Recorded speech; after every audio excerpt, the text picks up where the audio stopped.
¿Cómo hacer para que las medicinas más innovadoras lleguen a la panza de todos los peruanos? ¿Cómo hacer para que el sector público, la empresa privada, los médicos, los pacientes y todos los involucrados jueguen a favor de un sector público de salud que lo necesita? Hoy tenemos la visita de Blade Muro, que ha tenido la gentileza de acompañarnos y de responder a todas nuestras preguntas.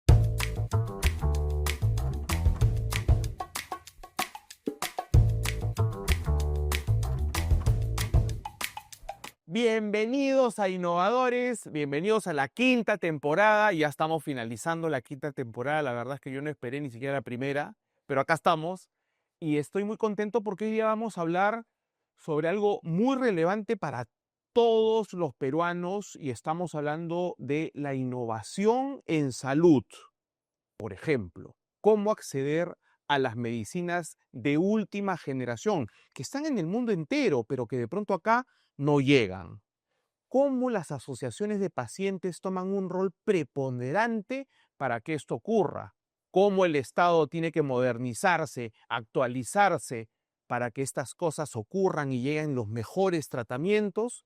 Pues hoy día vamos a hablar de esto y mucho, mucho, pero mucho más, porque viene con nosotros Blade Muro, que es la encargada, la líder, la responsable de innovación y de asuntos públicos de AstraZeneca, una transnacional que nos trae tecnología de punta.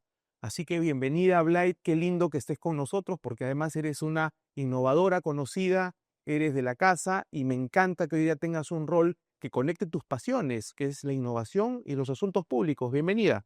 Muchas gracias, Juan. Me encanta estar aquí. Creo que, como tú dices, la innovación, pensar en innovación, en disrupción, en hacer cosas distintas, es algo que me gusta y creo que hoy lo podemos hacer también en un tema tan importante como es la salud, Como es la ¿no? salud. Exactamente. Y de esta manera, ¿cómo permitimos o cómo podemos hacer para que más pacientes, más ciudadanos puedan tener Mm. mayor o mejor calidad de vida, ¿no? Creo que no pasa ni un día en los medios de comunicación donde hay noticias negativas en torno a nuestro ecosistema de salud. Vamos a hablarlo de eso, pero quiero retroceder contigo un poquito en el tiempo. A ti te conozco en el año 2016 porque has tenido una trayectoria espectacular en el sector privado, en el sector público, pero también tienes una faceta de emprendedora de aquellas, de aquellas. Te conocí con la marca Infusión. Correcto, correcto. Así es como llegas a Innovadores en el año 2016, en esta tercera temporada tan linda. Cuéntame cómo quedó eso, cómo va eso. Cuéntame sobre la marca Mira, y como tú dices, la verdad es y que yo sobre esa visión, porque fuiste una visionaria, si ¿no? yo digo que soy abogada de profesión, pero emprendedora de corazón, ¿no? Pues, Entonces, sí, efectivamente, más o menos en el año 2012, en donde todavía el tema de salud, el tema de productos orgánicos era una moda, en sí, realidad para nosotros era un estilo de vida. Entonces sacamos la marca de Infusión, Infusión Perú, que son unas bebidas hechas en base a pulpas de fruta, a hierbas, todas estas tradicionales del Perú. mm, Y sacamos bebidas que podría decirse que son aquellas funcionales, que de alguna manera en vez de tener gaseosas o algún otro producto que puede ser procesado, puedas tener esta satisfacción de tu día a día con un producto que pueda, no digo que tenga ninguna función en cuanto a la salud, pero que pueda tener refrescarte y a la vez tener un sabor no solo agradable, mm, sino basadas en hierbas, en cultura tradicional. Y fíjate que desde ese entonces seguimos hoy claro. día. Infusión sigue siendo una marca de bebidas Ajá. funcionales. Tenemos hoy día ya no solamente las bebidas, sino también filtrantes. Nos venimos expandiendo ya no solamente a Lima, sino a nivel nacional. Estamos pensando ya en la exportación. Entonces, sí, obviamente esto no es un camino, como tú sabes, mágico, es un camino de sube y baja, sobre todo cuando haces comercialización de productos, la pandemia nos agarró duro, Claro. pero nada, seguimos avanzando y creciendo. En ese año, un producto tuyo que ya estaba puesto en cadenas, ya estaba puesto en grifos, costaba 5.5. ¿Hoy cuánto cuesta? Más o menos igual, Ah, frente a sí, Prado, sí, nos hemos mantenido, o espectacular. sea, nos hemos mantenido a pesar, Ajá. y es que justamente yo creo que va el buscar mantenerse para no impactar. Lo que queremos es que sea accesible, Perfecto. ¿no? O sea, y si buscamos permanentemente eficiencias, que son parte también de la innovación, Sí. buscar eficiencias para que pueda ser accesible a todo el mundo y en todos los lugares en donde querramos, ¿no? Pero además tienes tú una cualidad de servicio, de vocación, una vocación de servicio, ¿no? Cuéntanos brevemente tu paso por el sector público, que además termina, bueno, por lo pronto, porque todavía hay para rato, en salud. Cuéntame un poco eso. Mira, y la verdad es que no fue tan breve mi paso. Yo sé que es breve la explicación, más bien, Sí, claro.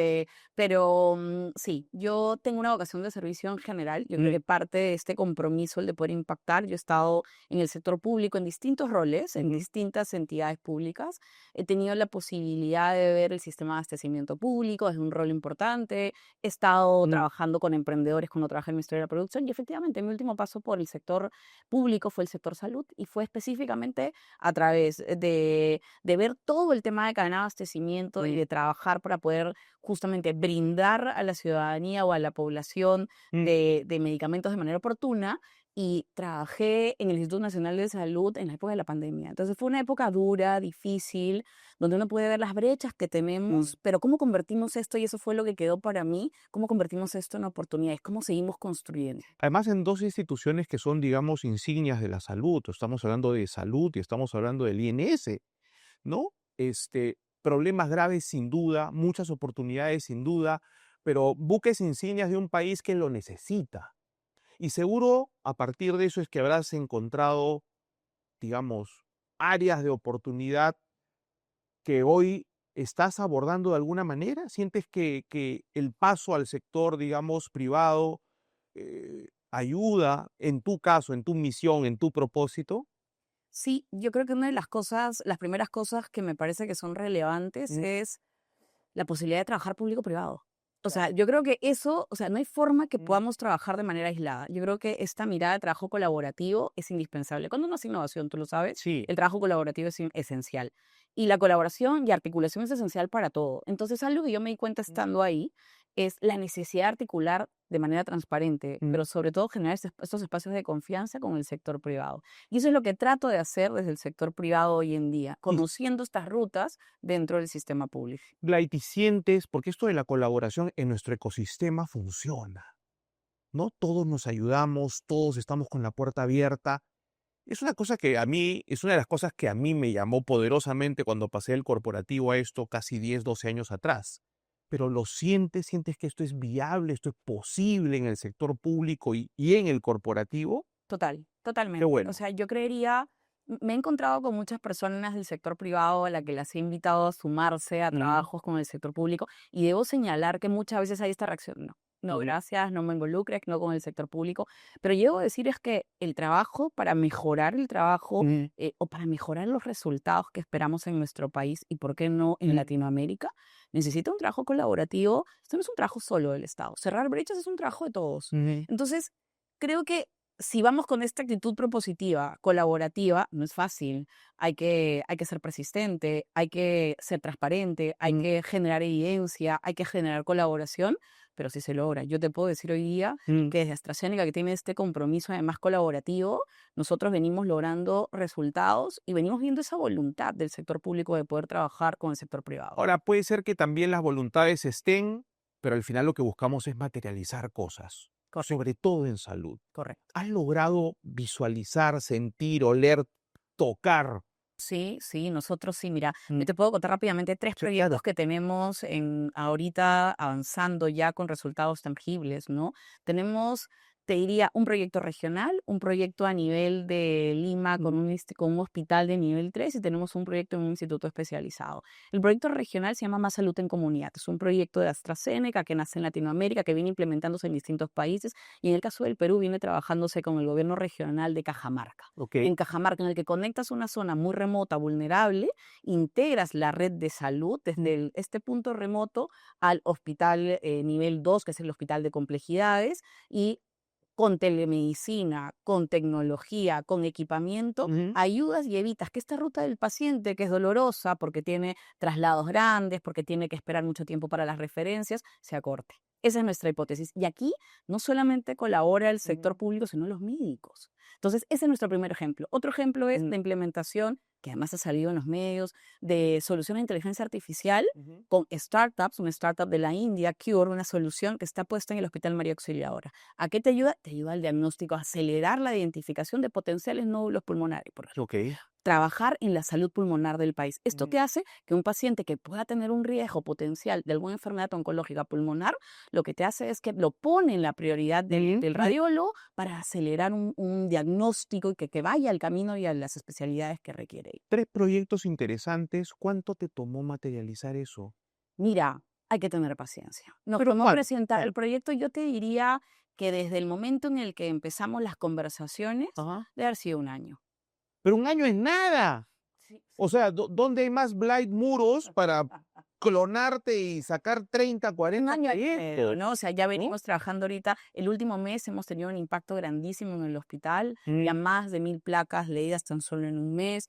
En Cajamarca llevamos 6 meses, más de 1000 pacientes de una comunidad muy remota atendidos. Entonces, hay resultados, hay ejemplos, sí se puede. De hecho, el proceso, y permíteme Sí, claro. invitar a todos los que están aquí, el proceso de Cajamarca, Ujú. buscamos que sea financiado por obras por impuestos, en el que efectivamente la industria, las empresas puedan ver un componente tangible de resultados Ujú. de cara a la población. Entonces, sí se puede. Hoy día la industria está buscando obras por impuestos. La industria, me refiero a la industria farmacéutica. Yo creo que sí. Yo creo que es En el caso de ustedes sí, pero ¿sabes si en general o es algo que ustedes están impulsando, digamos, de manera pionera? No, yo creo que hoy día estamos muy abiertos, ¿no? De hecho, yo creo que nosotros estamos iniciando estas conversaciones, hay mucha apertura para hablar de servicios por impuestos, por ejemplo. Entonces, creo que sí hay una apertura, pero necesitamos generar estas experiencias de uso, estos primeros ejemplos, y si nosotros tenemos que ser pioneros, estamos en ese camino para que otras, y no solamente la industria farmacéutica, de hecho nosotros trabajamos con 3 aliados adicionales,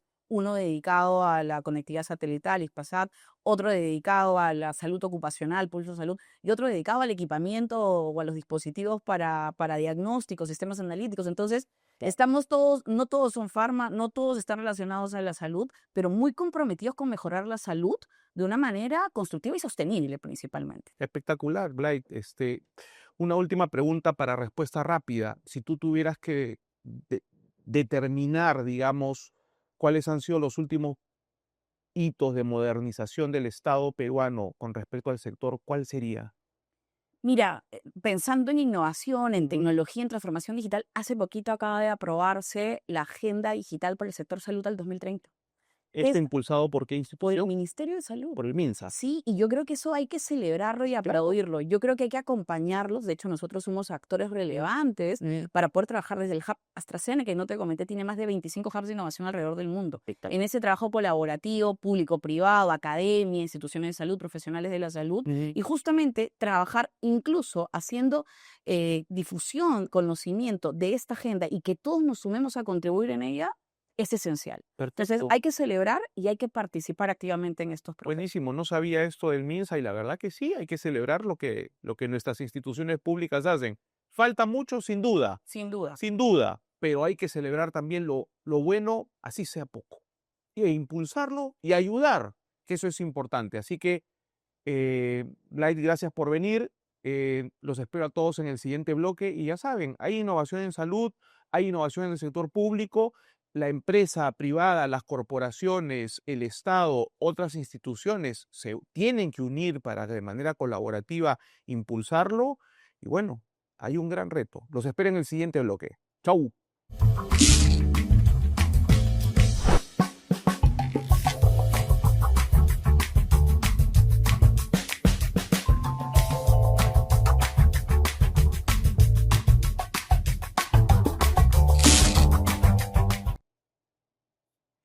Bienvenidos al segundo bloque de Innovadores, donde los mejores innovadores y las mejores mentes innovadoras vienen a contar su historia. Y hoy día estamos con Blight Muro de AstraZeneca. Gracias, Blight, por venir.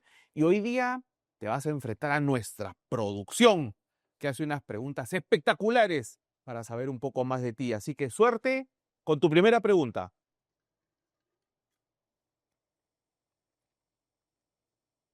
¿Es posible hacer innovación abierta entre la industria farmacéutica y las startups? Algunos ejemplos. Sí, por supuesto. Se puede. De hecho, por ejemplo, en el caso de AstraZeneca específicamente, en la época de la pandemia, se trabajó un proyecto de innovación abierta porque veías, la pandemia agarró de sorpresa a todo el mundo, ¿verdad? Sí, Entonces, claro. en Colombia, el Hub de Innovación de Colombia de AstraZeneca lanzó un proceso para desarrollar cómo acelerar, cómo acomodar las citas en el sistema de salud colombiano. Claro. Y de hecho ahí se trabajó y se seleccionó a Coco Tecnologías, que es una startup colombiana Ya. que hoy día está en más de 5 países. De hecho, ha hecho soft landing en el Perú. Coco Tecnología. Coco Technology, exacto, Coco Technologies, o sea, Coco Tecnologías, que desarrolló una plataforma, Coco, que ayuda, acelera, reorganiza con inteligencia artificial el tema de las citas y la optimización de las citas, haciendo incluso Claro. recordatorios. Entonces fue óptima y para la época de la pandemia además ayudó un montón. ¿Y eso a qué pivotea hoy día? Hoy día he pivoteado a 5 países de Latinoamérica, pero me encanta decirlo que hoy día además ellos han hecho soft landing en el Perú de la mano de Preinnovate, ¿no? De la mano de Esa es otra la, buena noticia, ¿no? la Universidad Cayetano Heredia. Entonces sí, hay buenas noticias. Y de hecho, por ejemplo, AstraZeneca tiene un Mm. programa, el Latam Mentoring Program. Este año tenemos nuestra tercera versión. Invito a todas las Wow. startups que nos están mirando en este momento a que se inscriban. Es un programa justamente que te hace mentoría con muchos expertos a nivel de Latinoamérica y te permite presentar todos los ecosistemas de Latinoamérica. Así que los invito a inscribirse. ¿Es posible entonces hacer innovación abierta entre AstraZeneca y las startups? Startups que esperan, busquen en la página web que deben haber oportunidades ahí. Segunda pregunta. ¿Vienen nuevos retos para ti? ¿Cuáles son? ¿Te ves trabajando juntos con innovadores? Me encanta tu producción. ¿Ah? Sí, por supuesto, innovadores, como tú decías, te conozco, los conozco desde hace mucho tiempo. Yo creo que hacen un trabajo en el ecosistema súper importante. De hecho, no veo nuevos retos a futuro de trabajando con innovadores. Ya lo hemos hecho hace poquito en la Semana de Innovación. Sí, claro. Nosotros somos aliados de Concitec para el desarrollo este año, la Semana de Innovación, en el día dedicado a salud, y tú nos acompañaste representando innovadores en ese proceso. Yo más bien espero que tú después cuentes los resultados de ese relacionamiento que tuviste. Y para mí, nuevos retos, yo estoy muy enfocada en el desarrollo de la innovación, en ese trabajo articulado, en fortalecer el ecosistema. Así que, quién sabe, de repente vienen nuevos retos próximamente, ¿no? Bueno, ya hay bastante, ¿no? Yo creo que ya tienes chamba ahí para rato, implementando innovación, que no es nada fácil, articulando y haciendo pues que la rueda funcione, que se muevan las cosas. Al final eso es lo que hay que hacer. Tercera pregunta. Pero que esta sea más A ver. suave.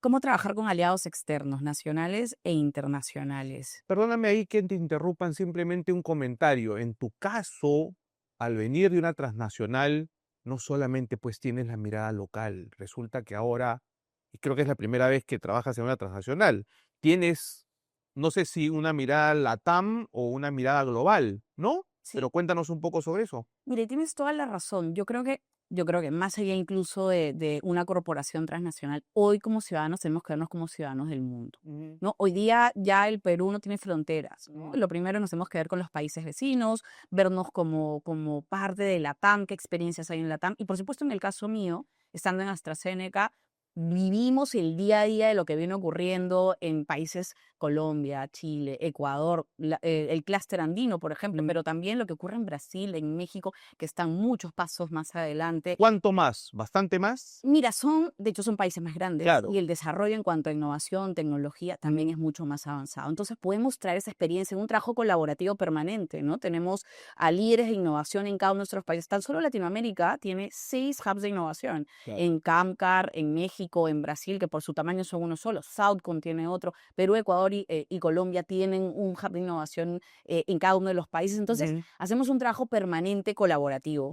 Y además nosotros estamos en contacto con el A-Catalyst Network, que es esta red interconectada de más de 25 hubs de innovación de África, de Asia, de Europa, Estados Unidos. Entonces, sí, el trabajo con actores externos, uno, es un eje fundamental. Nos trae experiencias, traemos experiencias de afuera, como por ejemplo esta solución del Hospital María Auxiliadora Cure, que ayuda al diagnóstico de placas. Esta con inteligencia artificial. Correcto. Pero también nuestro propósito, como por ejemplo Coco Technologies, que es local, o Arcángel AI, que es otra startup colombiana que hoy día ya está con presencia en Latinoamérica. Entonces es traer soluciones al mundo, pero también, ¿por qué no comenzar a desarrollar el talento local y llevarlo al mundo? Ese es el propósito de lo que hacemos. ¿Qué retos le vienen a estas startups en Perú? Porque, digamos, pueden haber retos también locales. Correcto. En este caso, ¿han identificado retos de país para ofrecer?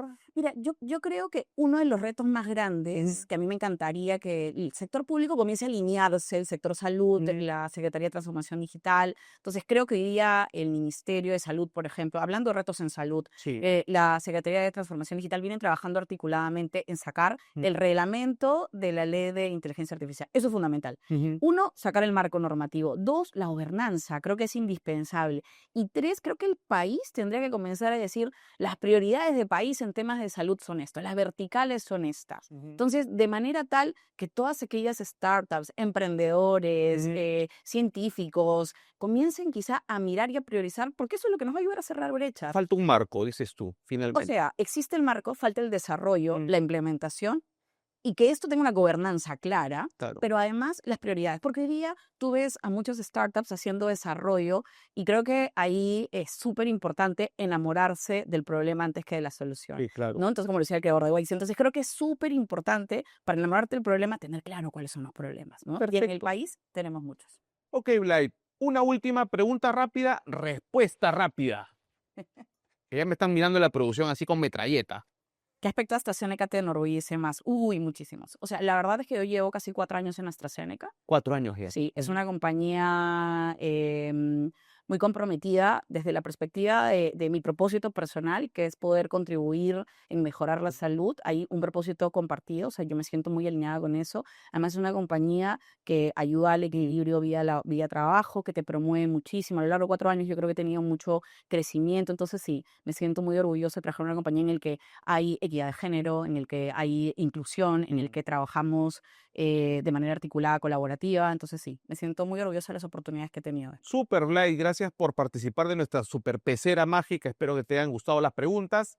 Felicitaciones a nuestra producción y no se vayan porque vamos a aterrizar ahora un poco más, vamos a profundizar un poco más en los temas de salud en el Perú. Y gracias por venir a visitarnos, Blay. Nos vemos en el siguiente bloque.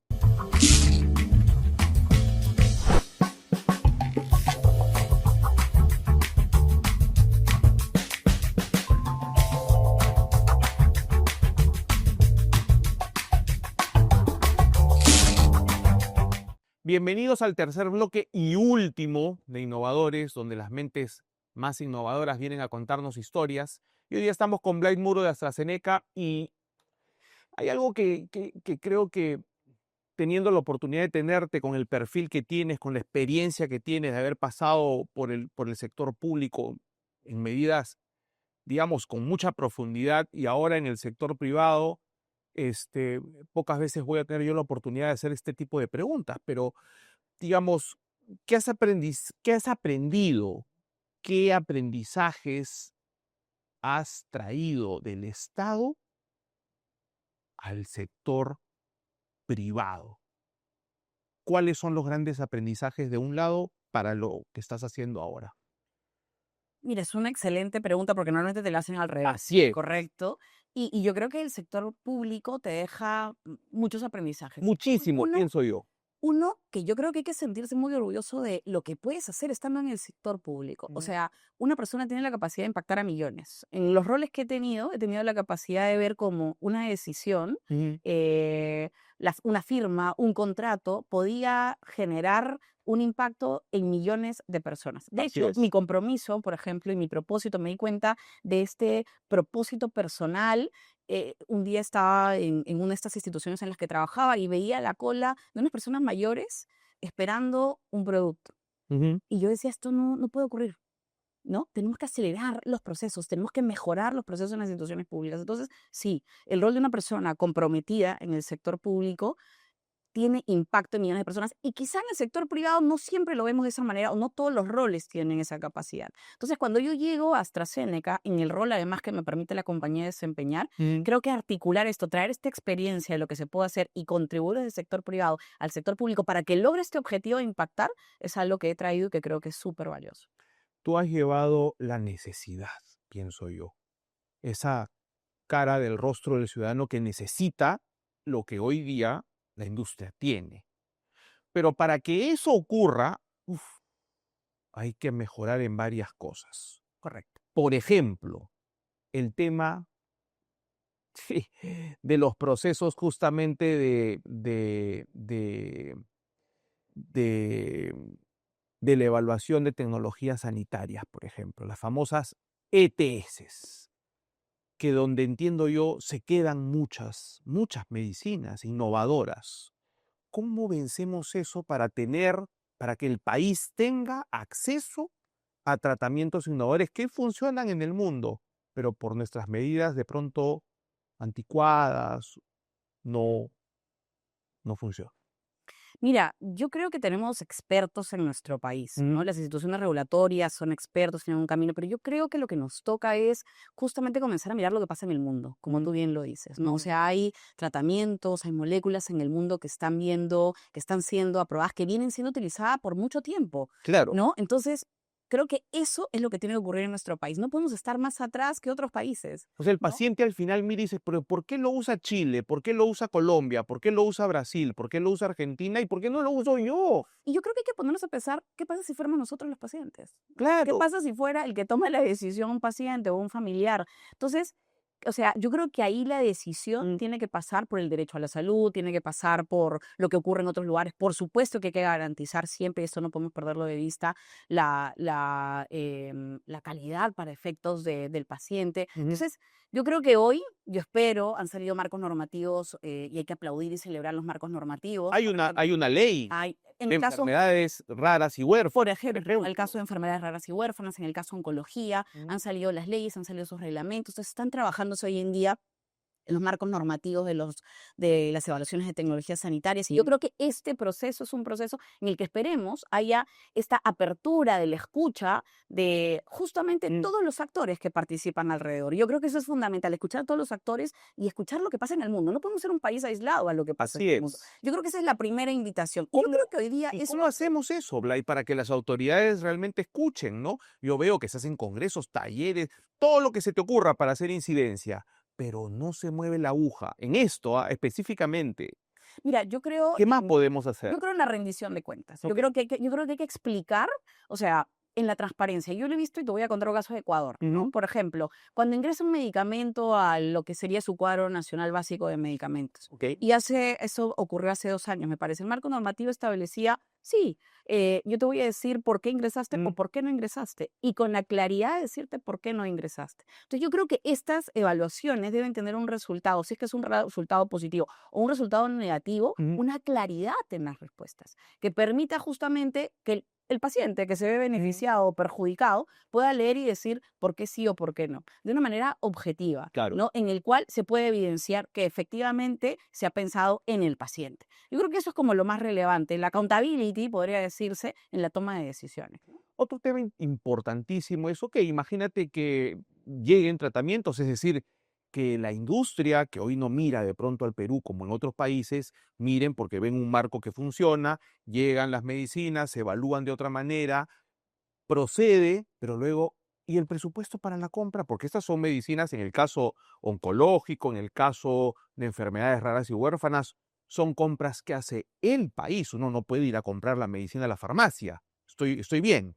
Entonces, ¿cómo hacemos ahora para que exista el presupuesto cuando en el Estado, tú que vienes del Estado, el presupuesto es limitado o es el mismo? Bien, yo creo que lo que podemos hacer y lo que se necesita hacer habiendo estado además en mi experiencia personal, y estas son opiniones personales, ¿no? O sea, lo que se tiene que hacer en un marco normativo, lo hablo de mi experiencia, yo no estaba en el sector público, al igual que esta respuesta, eh, es maximizar el uso de los recursos públicos. O sea, probablemente en nuestros países hay muchas carencias, o sea, pensemos en la presión tributaria, si nos comparamos con países de la OCDE, hay muchísimo, pero entonces lo que tenemos que hacer es un uso eficiente de los recursos. Entonces esto pasa por pensar en cómo hacemos que la cadena de abastecimiento mejore. Y esto significa, pensemos en compras centralizadas, pensemos en justamente poder generar agregación de demanda para el caso de compras. Y esto no aplica solo para medicamentos o moléculas, esto aplica en general para Para abastecimiento todo el del país. aparato Y si hacemos público. eficiente el abastecimiento en nuestro país, vamos a poder hacer una mejor distribución de nuestros presupuestos públicos. Me gusta tu respuesta, ¿existe equipo para hacer eficiencia en una institución, por ejemplo, como es salud o como en el MINFA?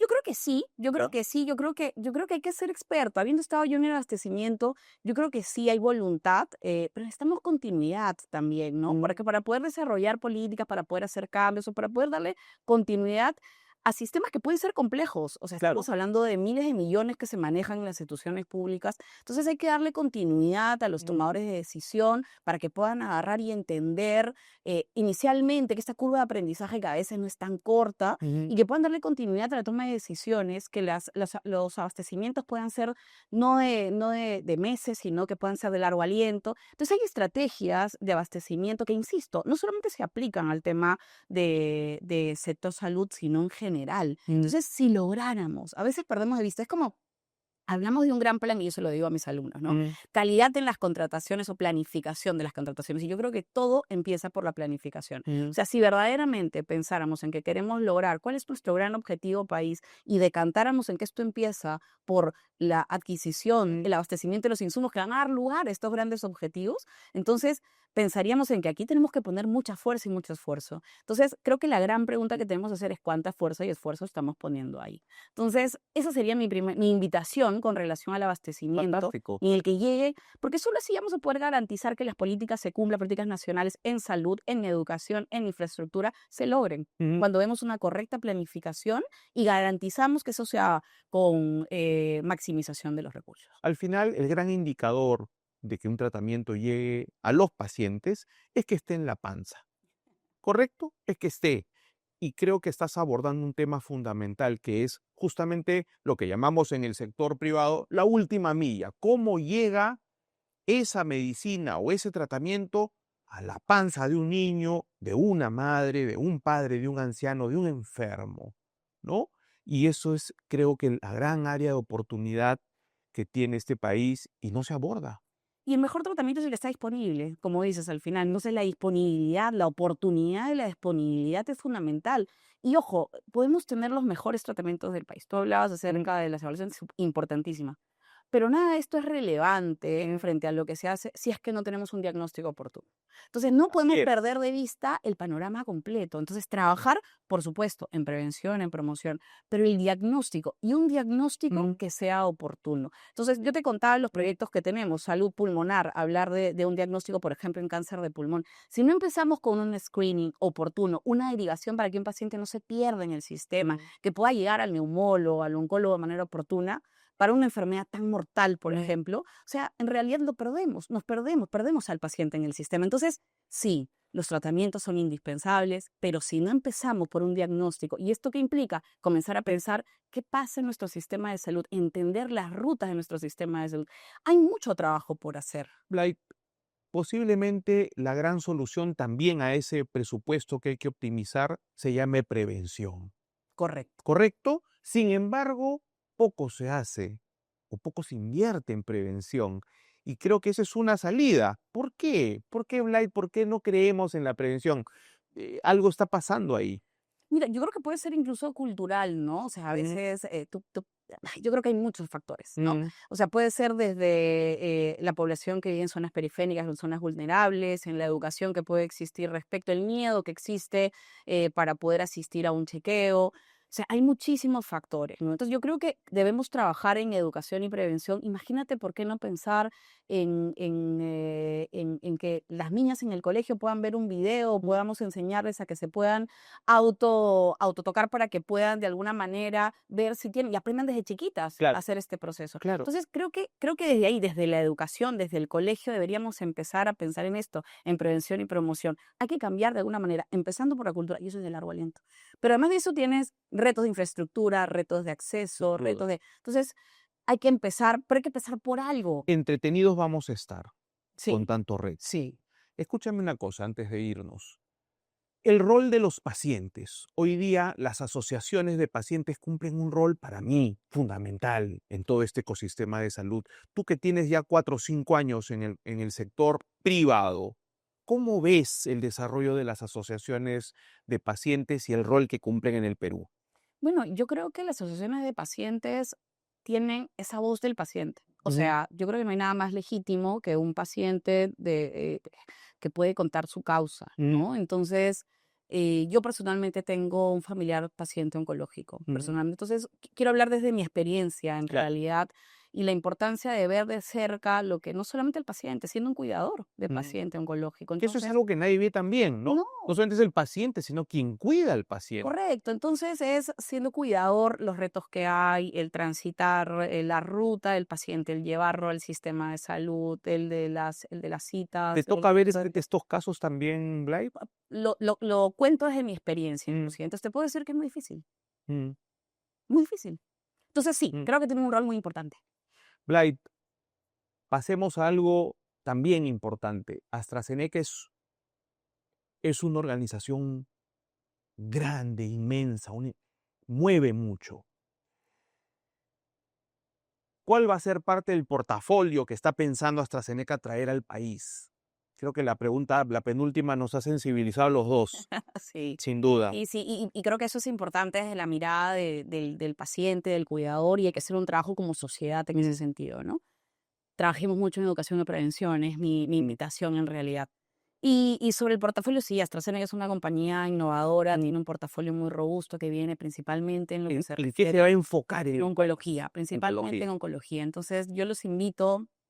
Probablemente en el futuro cercano vamos a tener a mucha información sobre patologías. Los invito a estar muy atentos en ese sentido, principalmente en oncología, Mm, también en enfermedades raras y huérfanas. mm, Nosotros tenemos cuatro áreas terapéuticas muy importantes, ¿no? La oncología, las enfermedades raras y huérfanas, las mm, enfermedades cardiovasculares, renales y metabólicas, y también las enfermedades respiratorias. ok. Entonces, sí, viene mucha innovación, pero insisto, la innovación requiere prevención y promoción. Nadie quiere un país más enfermo. Así es. Hay que pasar de una mirada curativa a una mirada preventiva. Mm, Hay que trabajar como país en el diagnóstico oportuno. Hay que pensar en la innovación, que mencionabas todos estos retos que existen. Hay que trabajar mm, colaborativamente, una invitación, una apertura a los actores, a todos públicos y privados que participan en esto. Hay que garantizar un tratamiento innovador, mm. creo yo, y hay finalmente también garantizar la adherencia de los pacientes y no perderlos, y pensar también en los pacientes, siempre poniendo todos quienes estamos alrededor en salud. Creo que al final todos ponemos al paciente en el Mm. centro, que creo que eso es lo que nos moviliza en conjunto.